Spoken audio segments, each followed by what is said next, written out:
Welcome to Tubby Tabby Soaps. I'm Leah and I'm the soaper for today, and we're going to be making Intergalactic, which is a planets and galaxy soap. So I'll show you how we do that start to finish. First, we're mixing up our colors. I'm using activated charcoal in the main body of the soap to give kind of a navy blue. It's at about a rate of 3 parts charcoal to 1 part of the blue mica that I'm using. I'll let you know where everything's from because we're in Canada. Sometimes it's hard to know. This is blue peacock mica. It's from Suds and Scents.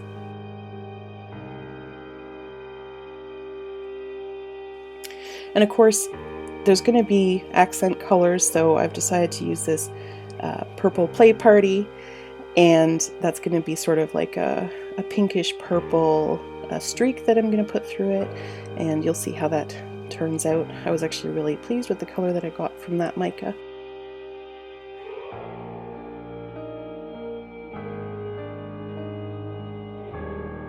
Blue-green mica, that's from Windy Point Soap Supplies, and it's going to give us a nice, like a bright teal though, swirl, and when we use that as an accent color.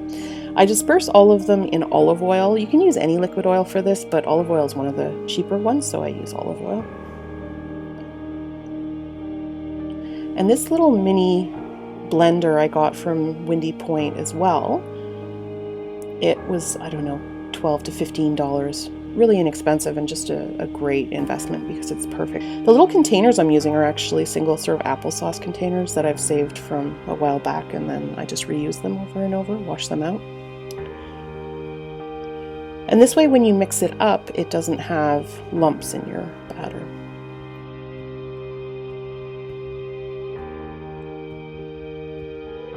We're soaping at room temperature today. My lye solution has fully cooled, and so you can see it's just crystal clear. It's just water and lye, and we're going to be using sodium lactate today. We get this from Candora soap, and this helps to set the soap. It sets harder and it sets faster. We use it at about a teaspoon per pound of soap, and we just stir it right into the cooled lye mixture.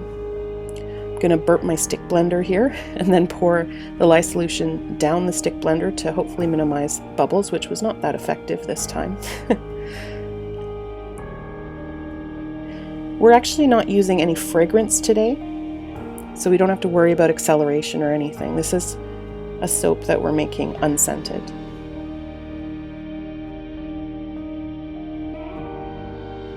We stick blend to just past emulsion, because we are going to be doing an in the pot swirl. We want it to be fairly runny.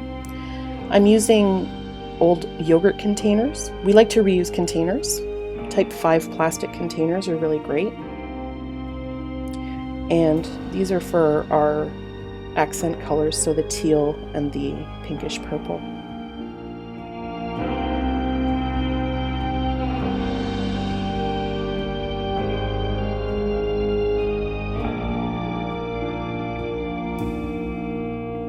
I'm stirring it by hand because I still want it to be fairly fluid so we can do an in the pot swirl effectively. We don't want it to be too thick.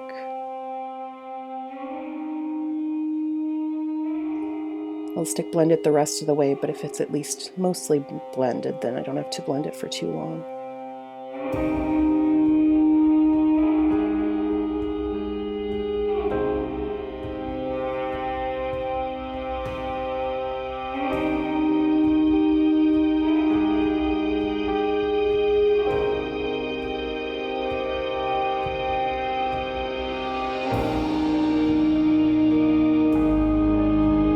The larger bucket, of course, is the main color, so it's going to be that sort of dark navy blue. It looks pretty much black as I'm stirring it, but you'll see when I tip it up, it's actually just a really dark blue color.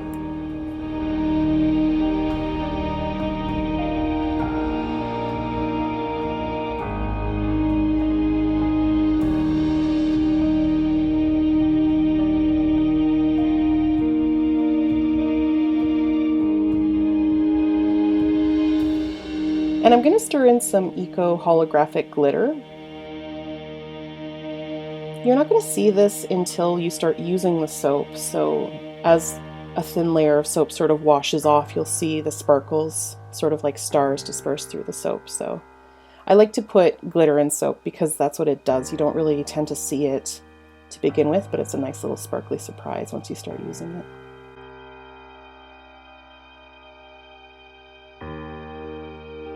I've already stick blended all of these off of camera, and they're ready to basically be poured into the pot for the in the pot swirl.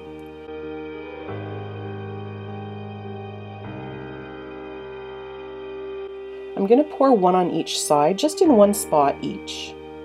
I don't want them to be too mixed together. I want them to be two distinct colors. So I'll pour one on each side of the bucket in one spot, and then I'll just give it a really quick, just one stir basically, so that they're not totally separate, but also that they're not actually too muddled. And I'll slow down the pour for you because that's always my favorite. I find it so satisfying.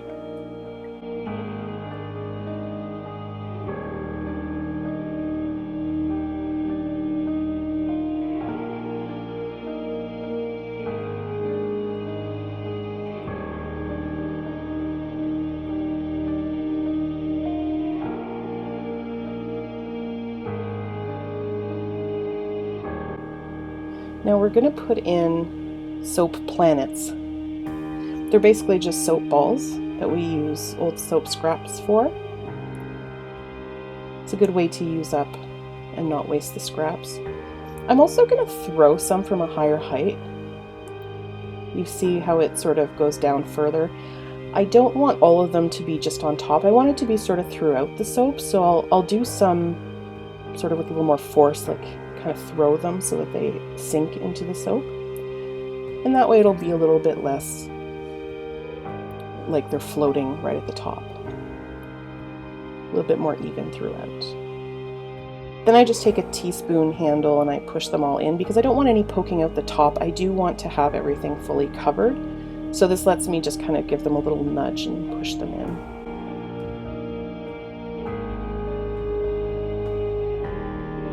Once that's all done, I'm going to be letting it set, so I spray it with rubbing alcohol and leave it for a day or two.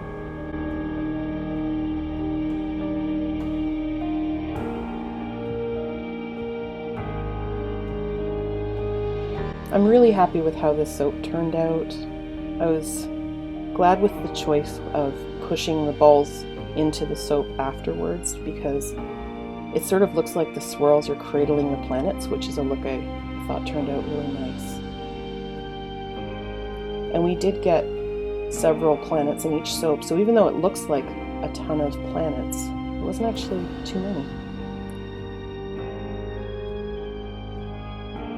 This soap's going to be available in the store in April for our April release, so you can check it out then.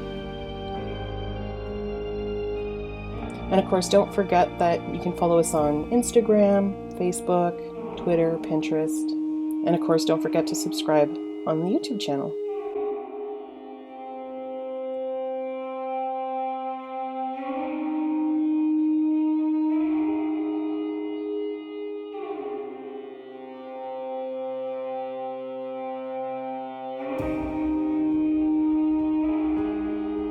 Thanks for joining me today, and we'll see you in the next one.